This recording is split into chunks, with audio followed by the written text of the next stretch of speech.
بسم اللہ الرحمن الرحیم۔ السلام علیکم ورحمۃ اللہ وبرکاتہ۔ میرے بھائی دوستو بزرگوں، آج کو 10 روزے ختم ہو گئے۔ میرے بھائیوں میرے دوستو، ہمارے نبی علیہ السلام نے ارشاد فرمایا پہلے 10 دن رحمت اور دوسرے 10 دن مغفرت ہے، تیسرا 10 دن آگ سے آزادی ہے۔ تو میرے دوستو میرے بزرگوں، ہمارے بڑوں کا یہ عمل رہا، ہمیشہ جب رمضان کا چاند دیکھتے تو فرمایا پورے اپنے کاروبار دھندا سب چھوڑ کر اعتکاف میں بیٹھ جاتے تھے 1 مہینے کے لیے۔ تو میرے دوستوں میرے بزرگوں، فرمایا رمضان کے 10 دن تو ہماری زندگی سے چلے گئے۔ قابل مبارک ہے وہ لوگ جو 10 دن کے اندر تراویح پوری مکمل کر لیے، 10 دن میں اللہ کا کلام پورا سن لیے۔ میرے دوستوں، ہمارے بڑوں نے ہمیں یہ کہا ہے، جو آدمی 1 سال تک قرآن پاک سنا نہیں، وہ 10 دن میں سن لیا، اللہ کا بہت بڑا احسان ہے، قابل مبارک ہے۔ اب میرے دوستوں میرے بزرگوں، بتاؤ اب ہم 10 دن قرآن سن لیے، اب بتاؤ اس کے بعد ہم قرآن شریف سنیں گے، تراویح پڑھیں گے یا نہیں پڑھیں گے، یہ اپنے اوپر ہے۔ مگر میرے دوستوں، فرمایا ہمارے لیے پورے قرآن پاک سننا ایک سنت ہے، اور پورا 1 مہینہ تراویح پڑھنا سنت ہے۔ میرے بھائیوں، یہ گولڈن جوبلی، یہ جو چانس تھا ہمارا، اگر ہم یہ اپنے ہاتھوں سے چلے گیا، یہ 20 دن کیا میرے بھائیوں، فرمایا پوری زندگی ہماری گزر جا رہی۔ اس لیے ہم سب کو اس کو ضروری سمجھتے ہوئے یہ ہمارے 10 دن جیسے پڑھ لیے، ہم باقی کے پورے اعمال بھی، پورے تراویح بھی میرے دوستوں اپنی اپنی مسجدوں میں پڑھنے والے بنے۔ اور میرے دوستوں، فرمایا ہمارے نبی علیہ السلام رمضان کے جو معاملات کے اندر علماء کرام نے لکھا ہے، فرمایا وہ کیا تھے میرے دوستوں؟ فرمایا اس کے اندر یہ تھا کہ اللہ کے نبی علیہ السلام رمضان کے اندر خوب عبادت کیا کرتے تھے۔ حضرت ابو ہریرہ رضی اللہ تعالیٰ عنہ فرماتے کہ حضور کا عبادت کا عالم یہ تھا کہ فرمایا نماز پڑھتے پڑھتے حضور علیہ السلام کی پیروں پہ وہ رما گیا تھا۔ یہ عام بات تھی میرے دوستو، عام زندگی کی بات تھی۔ مگر رمضان جب آتا تو حضور علیہ السلام عبادت کے اندر بہت زیادہ دوستو بہت زیادہ عبادت کرتے۔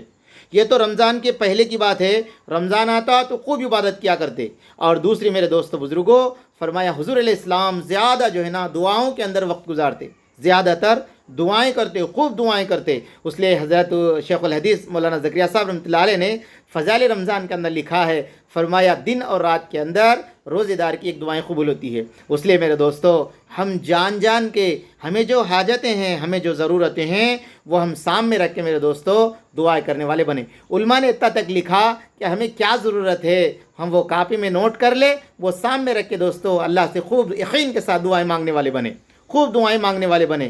حجاج بن یوسف ایک مرتبہ کعبۃ اللہ کو میرے دوستو عمرے کرنے کے لیے گئے، تو دیکھا کہ کعبے کا طواف کر رہے تھے۔ اس وقت دوستو ایک نابینا جو آسمان کی طرف ہاتھ اٹھائے ہوئے اللہ سے یہ کہہ رہا تھا، اللہ سے مانگ رہا تھا۔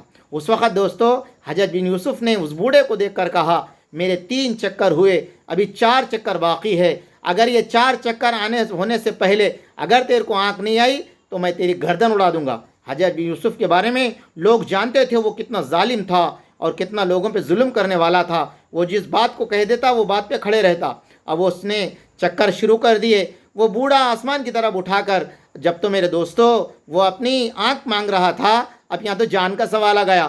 اب انہیں جو یقین کے ساتھ دعائیں مانگا اللہ سے، تو میرے دوستو فرمایا اس کے 7 چکر ہونے سے پہلے اس بوڑھے کو آنکھ آ گئی۔ اس کے بعد میں حجاج بن یوسف نے کہا، اگر تو جو دعا مانگ رہا ہے ایسا پوری زندگی بھی دعا مانگتا موت تک تو تجھے آنکھ نہیں آتی۔ تو میرے دوستو یقین کے ساتھ اللہ سے دعا مانگنے والے بنے۔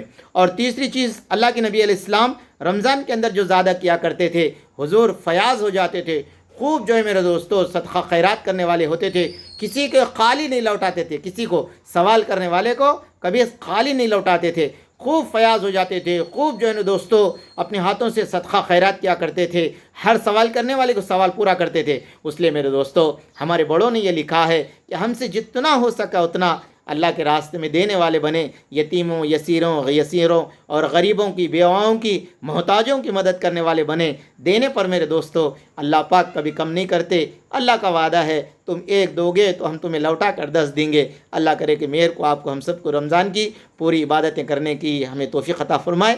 اللہ ہماری عبادتوں کو قبول فرمائے۔